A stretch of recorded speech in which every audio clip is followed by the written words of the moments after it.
आइए दोस्तों, आज हम जानेंगे मार्ग में बुक्स मेन्यू के बारे में।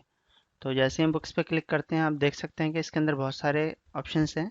कैश एंड बैंक बुक है, ऑल लेजर्स एंट्री बुक। तो अगर आपको जैसे अपनी कैश एंड बैंक बुक को देखना है, तो इस पे मैं एंटर करता हूँ, तो इसके अंदर मेरे जितने भी कैश के लेजर होंगे या फिर बैंक के लेजर होंगे, सब आ जाएंगे। मैं बैंक पे एंटर मारता हूँ, तो आप यहाँ से अपना बैंक का प्रॉपर लेजर देख सकते हैं। अगर आपको मेल करना हो किसी को, तो आप मेल कर सकते हैं। एक्सेल में कन्वर्ट करना है, वो कर सकते हैं। आपको प्रिंट आउट लेना है, यहाँ से आप प्रिंट आउट भी ले सकते हैं, एक्सेल, वर्ड, पीडीएफ। तो सेम जैसे हम लेजर देखता हूँ, उसी तरीके से हम कैश एंड बैंक बुक को देख सकते हैं। उसके बाद मेरा है ऑल लेजर। ऑल लेजर में मैंने क्लिक किया, तो मेरे सारे लेजर्स खुल सकते हैं। मुझे इनका एक सिंगल प्रिंट चाहिए, तो यहाँ से मैं प्रिंट कर कर एक ऑप्शन, इस तरीके से मैं इसको प्रिंट भी कर सकता हूँ मेरे सारे लेजर्स का। मुझे किसी पर्टिकुलर लेजर को प्रिंट करना हो, तो इसमें मैं एंटर मारता हूँ, तो मेरे पास दो ऑप्शंस आते हैं।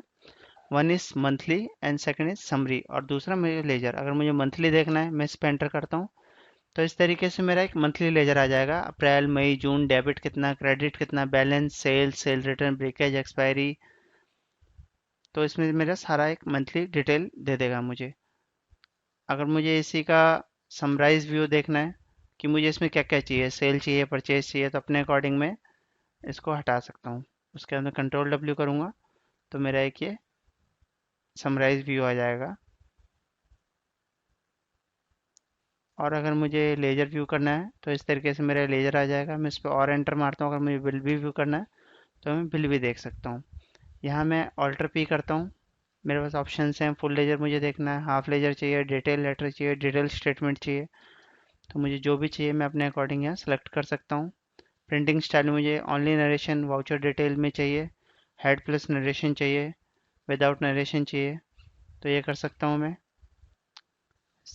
इसमें मुझे क्या प्रिंट लेजर फॉर्मेट में प्रिंट करना है या नहीं करना है। अगर मैं इसको यस करता हूँ, तो आप देख सकते हैं जो मेरे टाइप वाला कॉलम है, सेल रिसिप्ट, अगर यस करूँगा तो ये कॉलम मेरा ऐड हो जाता है, अदरवाइज ये कॉलम आपका नहीं आएगा इसमें।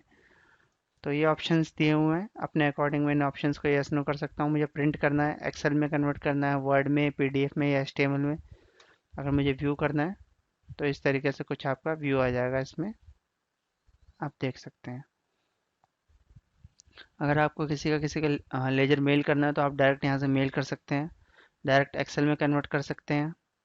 बाकी आप नीचे ही देख सकते हैं, यहाँ ऑप्शंस दिया हुआ है। आपको लास्ट ईयर का भी व्यू करना है, तो यहाँ मैं F1 करके लास्ट ईयर को यस कर देता हूँ। तो इसके अंदर मेरा लास्ट ईयर का अगर कोई बिलिंग या कुछ होगा, तो यहाँ लास्ट ईयर का भी आ जाएगा। बाकी आप नीचे शॉर्टकट कीज देख सकते हैं कि अगर आपको पर्टिकुलर डेट वाइज देखना है, मैं F2 करता हूँ, मुझे खाली अप्रैल का देखना है, तो ये अप्रैल का पूरा लेजर शो कर देगा। तो इस तरीके से आप यहाँ सारे लेजर्स देख सकते हैं।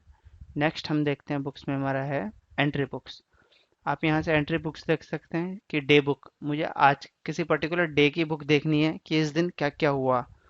जैसे मैंने 31/3/2012 का देखा, तो आज मेरा जो भी हुआ होगा, जैसे आहूजा का एक सेल बिल बना या जर्नल एंट्री हुई, परचेज हुई, रिसिप्ट हुई, तो जो भी आज के दिन में जितनी भी एंट्रीज होंगी, वो सारी शो कर देगा। मैं उसको ओपन करके भी चेक कर सकता हूँ। सेकंड हमारा है परचेज रजिस्टर। अगर मुझे अपना परचेज रजिस्टर चेक करना हो, तो वो देख सकता हूँ।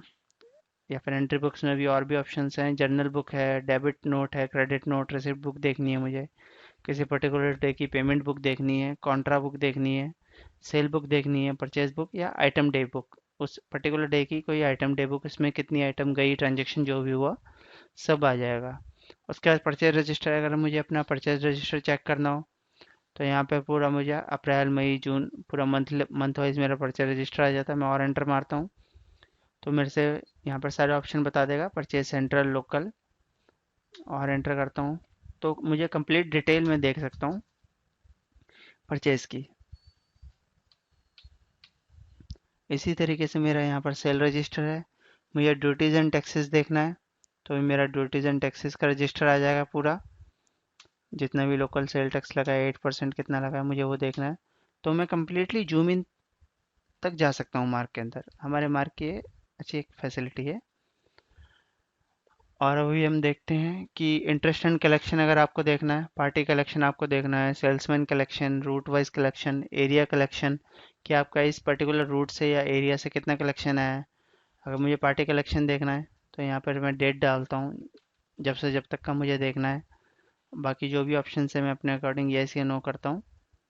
इसमें व्यू करता हूँ, ये मेरे से पूछेगा आप सेलेक्ट कर लो, तो मैं सेलेक्ट कर लेता हूँ। तो यहाँ मेरा दिखा देगा कि डेटर्स का मेरा इतना कलेक्शन है, कैश का इतना है, कैश इन हैंड मेरा इतना है, आहूजा से मेरा इतना कैश आया, टोटल चेक्स इतने हैं, शॉर्टेज इतनी हुई। तो एक मुझे एक रिपोर्ट दे देता है। अगर मुझे इंटरेस्ट चेक करना हो, लेजर इंटरेस्ट देखना है, महाजनी इंटरेस्ट चेक करना है, या बिल वाइज इंटरेस्ट का चेक करना है, या salesman interest bill wise collection देखनी है, route interest bill wise collection देखनी है, बिल का स्टेटस देखना है, ऑल बिल सिंगल पार्टी देखना है, तो ये सब चेक कर सकता हूँ। अगर मुझे किसी लेजर का इंटरेस्ट देखना है, सिंगल पार्टी का सपोज आहूजा का देखना है, तो अगर इस पर कोई इंटरेस्ट होगा तो ये यहाँ पर शो कर देगा कि पेबल कितना है। बिल वाइज अगर कोई आउटस्टैंडिंग इसकी क्लियर नहीं हुई है, उस पर इंटरेस्ट लग रहा है, तो सब यहाँ पर वो शो कर देता है। अगर इसे मैं कहता हूँ अकाउंट में सेव करें, तो अकाउंट में एक इसका 42,000 4200 276 रुपीज़ का एक इसका इंटरेस्ट का वाउचर पोस्ट कर देगा। तो इस तरीके से हम इंटरेस्ट एंड कलेक्शन भी काउंट कर सकते हैं। अगर मुझे डेप्रिसिएशन का अकाउंट देखना है तो वो देख सकता हूँ। तो अगर कोई एंट्री होगी तो मेरी डेप्रिसिएशन की आ जाएगी। मुझे टी फॉर्मेट प्रिंटिंग करनी है, कैश एंड बैंक बुक की, या डे सेल परचेज की करनी है, या किसी लेजर की करनी है, तो वो कर सकता हूँ मैं यहाँ से। अगर मुझे बैंक का करना है तो ये ऑप्शंस हैं। तो ये टी फॉर्मेट प्रिंटिंग आपकी आ जाएगी, जैसे कि आप देख सकते हैं। और मेरा बुक्स के अंदर अगर मैं multi ledger printing multi printing अगर मैं करना चाहता हूँ, तो उसमें मेरे पास ऑप्शन है मल्टी लेजर्स प्रिंटिंग, मतलब आपको बहुत सारे लेजर्स की एक साथ प्रिंटिंग निकालनी है। मल्टी वाउचर प्रिंटिंग है, ट्रायल बैलेंस की आपको प्रिंटिंग निकालनी है, इंटरेस्ट एंड टीडीएस की आपको प्रिंटिंग निकालनी है। सपोज मुझे मल्टी लेजर प्रिंटिंग निकालनी है, तो मेरे से पूछेगा ग्रुप्स, तो यहाँ से अगर मुझे खाली अपने डेटर्स की प्रिंटिंग निकालनी है, वो मैं सेलेक्ट कर लेता हूँ। आपको यहाँ साइड में आप देख सकते हैं पूरी हेल्प की दी हुई है कि किस की से क्या सिलेक्ट होगा। मैंने सन्डे डेटर्स को सिलेक्ट किया, एंटर किया। इंडेक्स ऑन लेजर पे करना है, ग्रुप प्लस लेजर पे करना है, एरिया पे, स्टेशन पे, कैसे करना है। मुझे लेजर पे चाहिए, क्लोजिंग बैलेंस चाहिए, या select station, area, salesman, route. इसको मैंने एक्सेप्ट किया। ये मेरे से सिलेक्शन पूछ रहा है कब से कब तक। अभी सपोज करो अगर मेरी मोर देन 500 पार्टीज हैं और मैं मल्टी लेजर प्रिंटिंग दे देता हूँ, तो हो सकता है उसमें बहुत टाइम लग जाए। तो यहाँ मैं अल्फ़ाबेट डाल सकता हूँ कि मेरा ए से लेकर खाली ए तक ही है, मतलब पहले मैं ए के निकाल लेता हूँ, फिर बी के, फिर सी के, फिर डी के। तो इस तरीके से मैं अल्फ़ाबेटिकल निकाल सकता हूँ। मैंने एक्सेप्ट किया तो मेरी जितनी भी सारी लेजर्स होंगे सब आ जाएंगे यहाँ पर। यहाँ पे मैं स्टार दबा के सबको सेलेक्ट कर लेता हूँ। उसके बाद यहाँ अल्टर पे करता हूँ, तो मेरे पास ऑप्शंस आते हैं कि आपको जो मैंने आपको लेजर में ऑप्शंस दिखाए थे सेम ऑप्शंस हैं। यहाँ से आप मल्टीपल लेजर प्रिंट कर सकते हैं। आप देख सकते हैं पहले आहूजा का आ गया, आहूजा का ख़त्म होने के बाद पंकज, सलूजा, तो सबके यहाँ पर मल्टी लेजर एक साथ प्रिंट हो जाएंगे। तो इस तरीके से हम यहाँ से मल्टी लेजर प्रिंट कर सकते हैं। और अभी हम और देखते हैं मल्टी प्रिंटिंग में, अगर मुझे मल्टी वाउचर्स प्रिंट करने हैं, तो इस पर मैं एंटर मारता हूँ। मुझे मेरे वाउचर्स हैं वो मुझे रिसिप्ट के करने हैं या ऑल करने हैं। मुझे ऑल वाउचर्स प्रिंट करने हैं। इसको मैंने व्यू किया, तो इसके अंदर मेरे जितने भी वाउचर्स होंगे सारे रिसिप्ट, पेमेंट, सब एक साथ प्रिंट हो जाएंगे। जैसे कि आप देख सकते हैं सारे वाउचर्स प्रिंट हो गए। और इसके अंदर हमारे पास क्या है, आपको ट्रायल बैलेंस प्रिंट करना है वो कर सकते हैं। अगर आपको जैसे मैंने ऑल लेजर्स दिखाया था, आपको खाली डेटर्स के लेजर्स चाहिए तो आप वो देख सकते हैं, खाली क्रेडिटर्स के चाहिए तो वो देख सकते हैं। आप बैंक रिको करना चाहते हैं, बैंक रिकन्सिलेशन करना चाहते हैं, आप वो कर सकते हैं। यहाँ आपके सारे बैंक के नेम आ जाएंगे, अकाउंट नंबर आप यहाँ डालेंगे। रिकन्सिलेशन करना है या इंटरेस्ट प्लस रिकन्सिलेशन करना है, तो यहाँ पे आपसे डेट पूछेगा, तो आप यहाँ पर बैंक रिकन्सिलेशन कर सकते हैं। आपको देखना है कि ऑलरेडी क्लियर्ड कितना है, अनक्लियर्ड कितना है, या न्यू रिकन्सिलेशन करनी है, आप वो कर सकते हैं। आप यहाँ डेट डालेंगे, क्लियर कर सकते हैं। तो इस तरीके से आप बैंक रिकन्सिलेशन भी कर सकते हैं।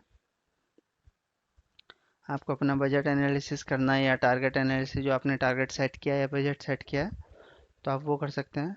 तो इस तरीके से मेरी बुक्स की मेन्यू है, आप इसमें फुल यूज़ कर सकते हैं इसका। अगर आपको आउटस्टैंडिंग देखनी है तो आउटस्टैंडिंग देख सकता हूँ मैं। जैसे मुझे डेटर्स की देखनी है या पार्टी वाइज देखनी है, सेल्समैन वाइज देखनी है, एरिया वाइज देखनी है, क्रेडिटर्स की देखनी है, या pending C and debit note credit note देखने हैं, तो वो देख सकता हूँ। जैसे मैं डेबिटर होल्स की देखता हूँ, इसमें मैं एंटर मारता हूँ, ये मेरे पास कुछ ऑप्शंस आते हैं डेट्स वगैरह डालने के लिए, वो डाल सकता हूँ मैं यहाँ पर। मैंने इसको ओके किया तो ये मेरी पूरी आउटस्टैंडिंग की एक लिस्ट आ जाएगी, तो कि मेरे कितने बिल्स आउटस्टैंडिंग में हैं। मैं यहाँ ऑल्टर पी कर outstanding collection list, detail list, payment reminder कुछ भी निकाल सकता हूँ यहाँ से।